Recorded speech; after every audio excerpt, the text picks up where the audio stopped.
Respiration in plants.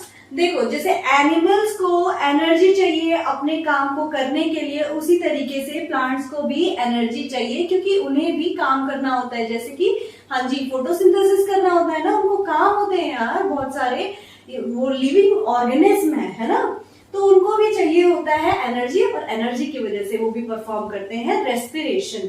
अब देखो हम लोग वैसे पहले भी पढ़ चुके हैं कि रेस्पिरेशन एरोबिक होता है या एनारोबिक होता है। यहाँ पे भी क्लियर हो जाएगा कि एरोबिक होता है या एनारोबिक होता है और क्यों होता है। ठीक है, पहले देखो डिफरेंस देखते हैं कि जो रेस्पिरेशन एनिमल में होता है और जो रेस्पिरेशन प्लांट में होता है वो क्या सेम होता है या फिर डिफरेंट होता है। ऑफ कोर्स बहुत सारे 3 एस्पेक्ट्स हैं जिसमें ये डिफरेंट होता है। फर्स्ट एस्पेक्ट देखते हैं, देखो जो पार्ट्स ऑफ प्लांट है वो इंडिविजुअली परफॉर्म करते हैं, यानी कि देखो ह्यूमन बीइंग्स होते हैं चाहे एनिमल्स होते हैं, वो क्या करते हैं 1 यूनिट में परफॉर्म करते हैं, यानी नाक से सांस ली और नाक से सांस छोड़ी, यानी ऑक्सीजन अंदर लिया और कार्बन डाइऑक्साइड बाहर निकाल दिया ब्रीदिंग प्रोसेस के थ्रू, यही होता है ना। अब ये जो है हमारी पूरी बॉडी हेड टू टो में पूरा रेस्पिरेशन इसी से चल जाता है। लेकिन जो हमारे प्लांट्स होते हैं ना वो क्या होते हैं, थोड़े से सेंसिटिव होते हैं, वो लोग जो है ना अलग अलग परफॉर्म करते हैं। रूट्स अलग रेस्पिरेशन करता है अपना, लीव्स अलग रेस्पिरेशन करते हैं और स्टेम्स अलग करते हैं। लेकिन ह्यूमन बीइंग्स क्या होते हैं, हाथ अलग रिस्पायर कर रहा है, ब्लैक अलग रिस्पायर कर रहा है, हेड अलग रिस्पायर कर रहा है, ऐसा तो नहीं होता ना, लेकिन प्लांट्स के साथ होता है। फर्स्ट डिफरेंस क्लियर हो गया। सेकंड डिफरेंस देखिए जो ट्रांसपोर्ट होता है रेस्पिरेटरी गैसेस का वो बहुत ही कम होता है प्लांट्स में, लेकिन वहीं एनिमल्स में अगर हम देखें तो जो ट्रांसपोर्ट होता है वो लॉन्ग डिस्टेंसेस को ट्रेवल करता है। इसका मीनिंग समझते हैं। देखो जब रूट में अलग हो रहा है, लीव्स में अलग हो रहा है, स्टेम में अलग हो रहा है रेस्पिरेशन प्लांट्स के अंदर, तो जो ट्रांसपोर्ट होगा रेस्पिरेटरी गैसेस का जो रूट्स के थ्रू हो रहा है तो वो रूट्स के अंदर चलेगा सिर्फ, तो वो बहुत ही कम डिस्टेंस ट्रेवल किया उसने। जो लीव्स के अंदर रेस्पिरेशन चल रहा है तो सिर्फ लीव्स के अंदर ही वो ट्रेवल कर रहा है, तो वहां पे भी रेस्पिरेशन जो ट्रांसपोर्ट होता है रेस्पिरेटरी गैसेस का वो भी कम होता है। और स्टेम के अंदर अलग हो रहा है तो स्टेम के अंदर भी जो रेस्पिरेटरी गैसेस है उनका जो ट्रांसपोर्ट होता है वो कम होता है। लेकिन एनिमल्स के अंदर क्या होता है भाई, जो एक बार नाक से सांस अंदर चली गई या फिर दूसरे एनिमल्स हैं, फिश के गिल्स हैं, उससे अगर ऑक्सीजन चली गई तो वही पूरा हेड टू टो उसकी बॉडी में काम करने वाला है ना। तो इसीलिए कहते हैं जो लॉन्ग डिस्टेंसेस ट्रेवल करते हैं एनिमल्स में और प्लांट्स में जो ट्रेवल होता है ट्रांसपोर्ट होता है वो रेस्पिरेटरी गैसेस का कम होता है। रेस्पिरेटरी गैसेस अगर किसी को कंफ्यूजन है तो रेस्पिरेटरी गैसेस किसको कहते हैं, जो एक्सचेंज होता है ऑक्सीजन और कार्बन डाइऑक्साइड का रेस्पिरेशन प्रोसेस में, उसे हम लोग रेस्पिरेटरी गैसेस कहते हैं। क्लियर। नेक्स्ट है जो रेस्पिरेशन होता है प्लांट्स में वो बहुत ही स्लो रेट से होता है और जो एनिमल्स में होता है वो बहुत ही ज्यादा फास्टर रेट से होता है। क्यों होता है फास्टर, देखो यही हमने बात की कि हमें बहुत सारे काम होते हैं भाई एनिमल्स को, हमें पढ़ाई भी करनी है, हमें खाना भी बनाना है, हमें चलना भी है, हमें सोना भी है, बहुत सारे काम है हमारे पास, है ना।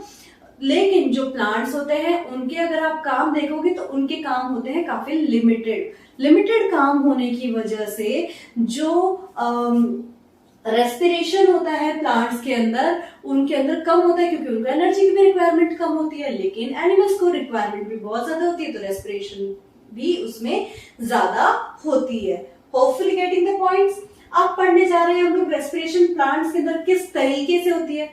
देखो ये मैंने कहा कि रेस्पिरेटरी गैसेस के थ्रू होती है, प्लांट्स भी लेते हैं। रेस्पिरेशन कैसे होता है कि ऑक्सीजन को अंदर लिया, हमने पढ़ा था ना रेस्पिरेशन कैसे होता है, ऑक्सीजन के कांटेक्ट में आ जाता है ग्लूकोज और फिर जो प्रोडक्ट के तौर पे निकलता है वो निकलता है हमारा कार्बन डाइऑक्साइड निकलता है, ये पढ़ा था हमने अभी, है ना। और साथ में एनर्जीज भी निकलती थी।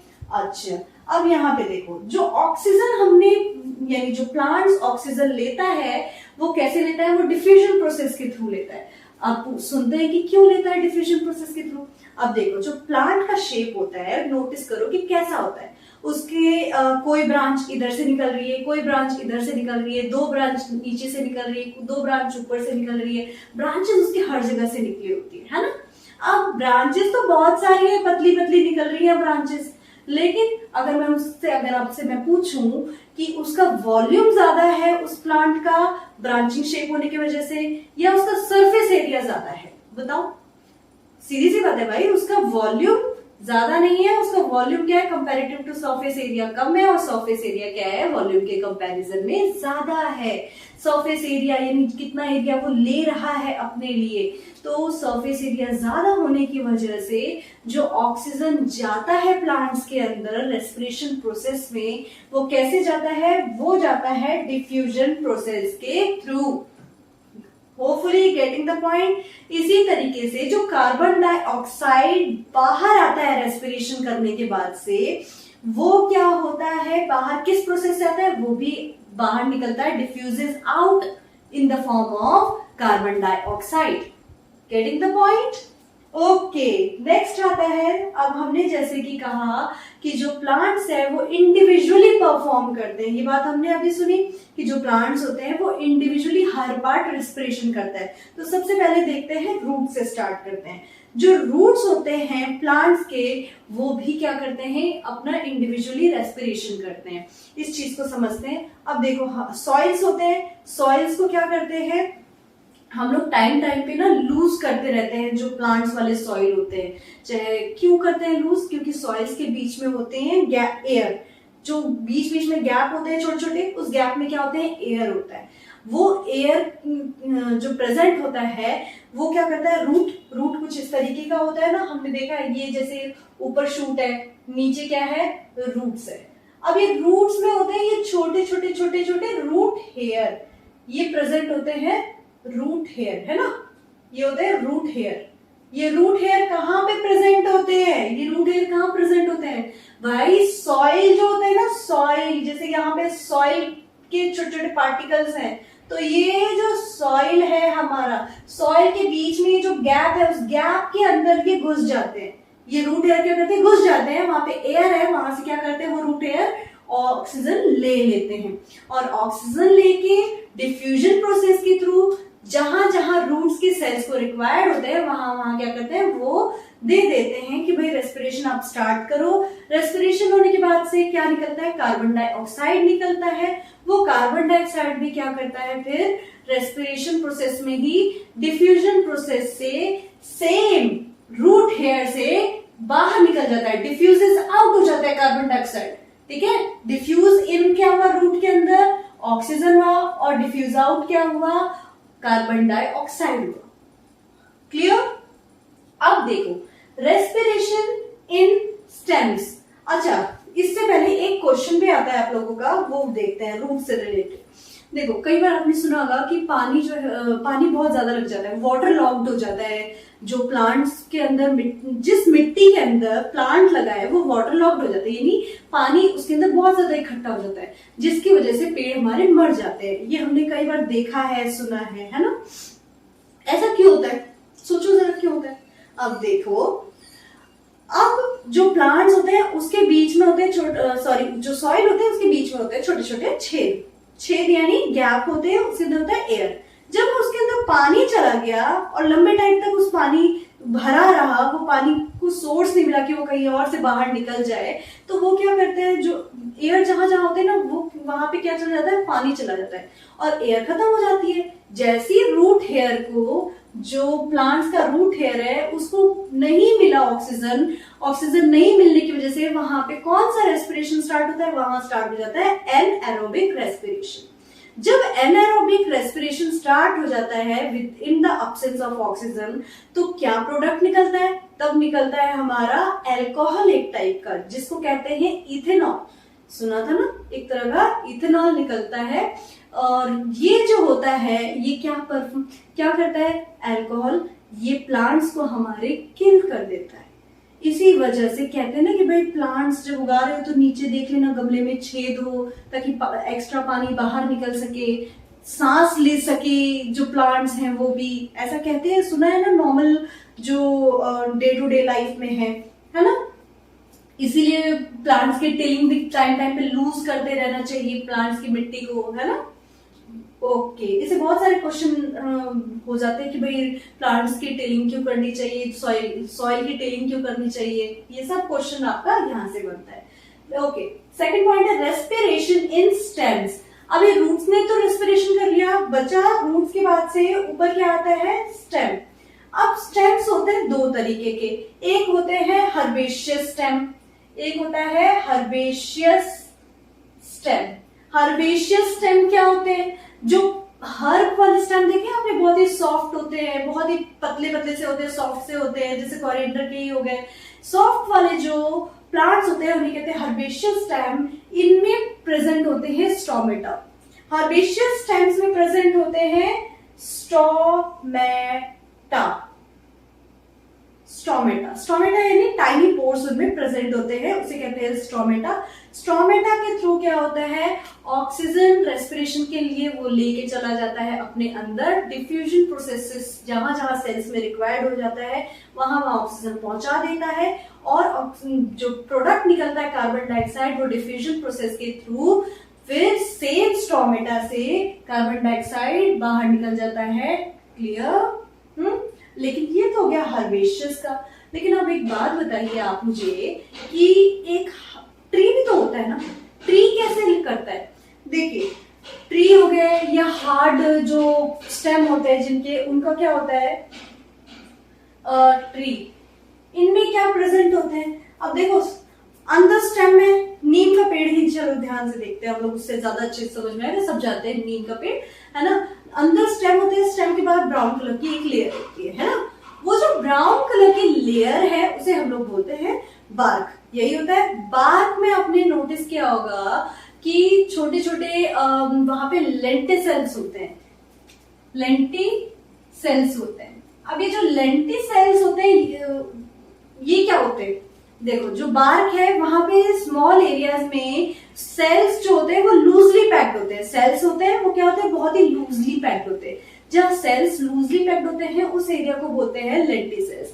जो लेंटी सेल्स होते हैं वहां से जो हमारे ट्रीज है वहां से क्या करते हैं, रेस्पिरेशन के लिए ऑक्सीजन लेते हैं अंदर, और उसके बाद से क्या करते हैं, डिफ्यूजन प्रोसेस के थ्रू पूरे जहां जहां सेल्स में रिक्वायर्ड होता है वहां पहुंचता है, और रेस्पिरेशन के बाद जो कार्बन डाइऑक्साइड मिलता है वो कार्बन डाइऑक्साइड फिर से लेके कहां चला जाता है, वो सेम लेंटी सेल से कार्बन डाइऑक्साइड को बाहर निकाल देता है डिफ्यूजन प्रोसेस के थ्रू। क्लियर? स्टेम्स में समझ में आ गया? अब हम लोग देखते हैं रेस्पिरेशन इन लीव्स। अब देखिए, रेस्पिरेशन जो होता है लीव्स में, हमें सबको पता है कि लीव्स में क्या प्रेजेंट होते हैं, स्टोमेटा। स्टोमेटा, जो टाइनी पोर्स प्रेजेंट होते हैं लीव्स में, उन्हें हम स्टोमेटा कहते हैं। स्टोमेटा के थ्रू रेस्पिरेशन का जब प्रोसेस होता है ना, तो ऑक्सीजन क्या करते हैं, अंदर जाते हैं, और डिफ्यूजन प्रोसेस के थ्रू सेल्स में जहां जहां रेस्पिरेशन के लिए रिक्वायर्ड होता है ऑक्सीजन, वहां पहुंच जाते हैं और रेस्पिरेशन प्रोसेस करते हैं, और उस प्रोसेस से फिर बाहर निकालते हैं कार्बन डाइऑक्साइड। वो जो कार्बन डाइऑक्साइड है फिर से डिफ्यूजन प्रोसेस के थ्रू कलेक्ट होकर और बाहर निकलता है कहां, स्टोमेटा के थ्रू। ठीक है, लीव्स के अंदर। लेकिन इसको हम लोग बहुत अच्छे से समझेंगे। इससे पहले एक क्वेश्चन है आपका कि जो रेस्पिरेशन होता है प्लांट्स के अंदर, क्या वो सिर्फ डे टाइम में होता है या सिर्फ नाइट टाइम में होता है? तो इसका आंसर क्या है? इसका आंसर है कि जो रेस्पिरेशन होता है प्लांट्स के अंदर वो दोनों टाइम में भी होता है, डे में भी होता है और नाइट टाइम में भी होता है। अब इस चीज को बहुत ध्यान से सुनिएगा। डे टाइम में क्या होता है, डे टाइम का कंडीशन हम लोग देख रहे हैं अभी। डे टाइम में क्या होता है कि फोटोसिंथेसिस का प्रोसेस होता है, क्योंकि सनलाइट उस वक्त प्रेजेंट होती है और सनलाइट की वजह से ही हमारा फोटोसिंथेसिस प्रोसेस होता है। फोटोसिंथेसिस प्रोसेस के करने के लिए कार्बन डाइऑक्साइड की रिक्वायरमेंट होती है, और फोटोसिंथेसिस प्रोसेस जो होता है वो काफी तेज होता है, काफी ज्यादा होता है कंपैरेटिव टू रेस्पिरेशन के। तो इसलिए जब ऑक्सीजन जो कार्बन डाइऑक्साइड की रिक्वायरमेंट होती है फोटोसिंथेसिस की, वो बहुत ज्यादा होती है। अब रेस्पिरेशन क्या कर रहा है, वो एक्स्ट्रा जो कार्बन डाइऑक्साइड है उसको बाहर निकाल रहा है प्रोडक्ट के तौर पे। वो जो कार्बन डाइऑक्साइड है वो दिन में क्या करेगा, फोटोसिंथेसिस उस कार्बन डाइऑक्साइड को यूज कर लेगा अपने फोटोसिंथेसिस के लिए। लेकिन वो फोटोसिंथेसिस की जो प्रोसेस की रेट है वो हाई होने की वजह से उसको कार्बन डाइऑक्साइड और ज्यादा रिक्वायर्ड होता है, इसलिए वो क्या करता है, कार्बन डाइऑक्साइड स्टोमेटा के थ्रू अपने अंदर ले लेता है। ठीक है। जो रेस्पिरेशन से कार्बन डाइऑक्साइड निकला उसको तो यूज करता ही करता है, साथ में और भी एक्स्ट्रा लेता है। उसी तरीके से जो ऑक्सीजन अब बाहर निकलता है फोटोसिंथेसिस में बाहर निकलता है, वो क्या होता है, वो भी ज्यादा क्वांटिटी में होता है क्योंकि फास्टर रेट है। तो वो ऑक्सीजन कौन यूज कर लेता है, रेस्पिरेशन यूज कर लेता है। अब सारा का सारा ऑक्सीजन तो यूज कर नहीं सकता क्योंकि उसका जो रेट है वो कम है, तो वो क्या करता है, जितना उसको रिक्वायर्ड होता है वो फोटोसिंथेसिस से निकाले हुए ऑक्सीजन को डे टाइम में यूज करता है और वो अपना काम पूरा कर लेता है। लेकिन जो एक्स्ट्रा ऑक्सीजन है वो फिर क्या करती है, वो स्टोमेटा के थ्रू बाहर निकल जाती है। तो इससे हमने देखा कि डे टाइम में जो एक्सचेंज ऑफ गैसेस है उसमें क्या आ जाता है, डिफरेंस आ जाता है अगर स्टोमेटा के थ्रू देखें तो। जैसे कि ऑक्सीजन दिन में क्या होती है, डिफ्यूजेस आउट, ऑक्सीजन क्या होती है, बाहर निकल जाती है दिन के टाइम में, है ना। एंड कार्बन डाइऑक्साइड क्या हो जाती है हमारी, डिफ्यूजेस इन, कार्बन डाइऑक्साइड हमारा स्टोमेटा अंदर लेता है। यानी ये तो ठीक है, हमने फोटोसिंथेसिस प्रोसेस के थ्रू हमने समझा था, लेकिन रेस्पिरेशन उस टाइम पे भी हो रहा होता है लेकिन हमें पता नहीं चलता है। वो क्यों नहीं पता चलता है, होपफुली ये समझ गए आप। इसके साथ ही साथ अब हम देखेंगे नाइट टाइम में। नाइट टाइम में अब देखिए,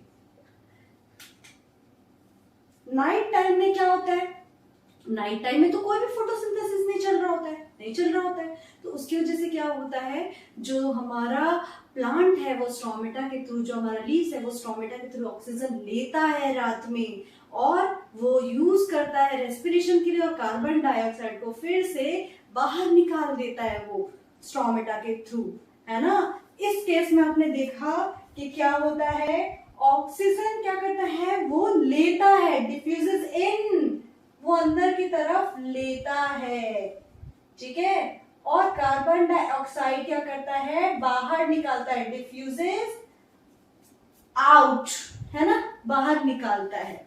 तो अगर हो ये समझ में आ गया होगा आपको question, diffuses in and diffuses out. Respiration in plants के बाद अब हम लोग पढ़ेंगे रेस्पिरेशन इन एनिमल्स।